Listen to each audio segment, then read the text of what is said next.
I write this from the safety of four walls and a window through which I can hear the outside world. In truth, I'd not mind to be out in the thick of it. This storm ravaging the city, I often embrace the chaos around me. For it to exist externally makes me feel less imprisoned in my own mind. For now, the storm has given us a moment to reflect. We sit in our homes with electricity and water and gas and we wait.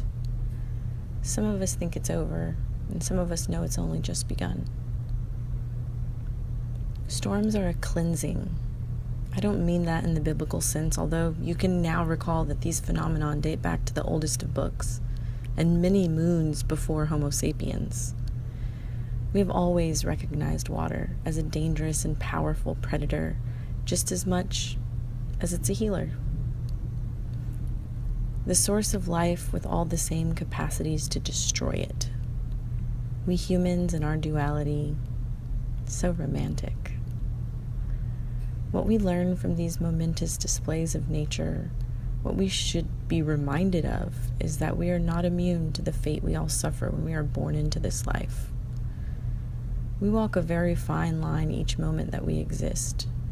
We teeter on the edge, and the edge is not even remotely controlled by anything that makes sense. An attempt to control the outer world is a miserable waste of time.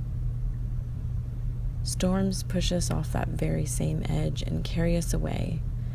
They remind us that we are merely guests. They force us to recognize our feebleness.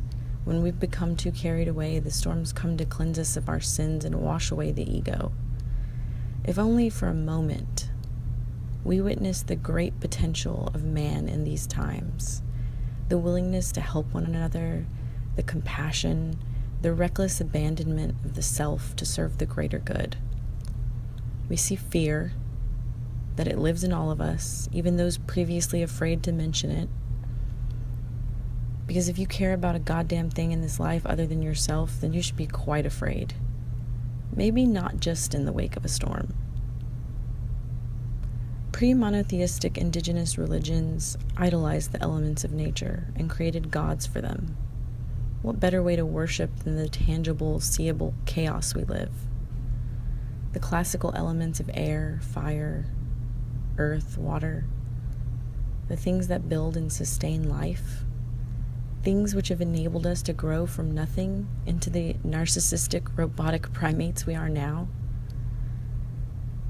So in this place between redemption and acceptance and fear and offering, where will you fall? What will you find most important?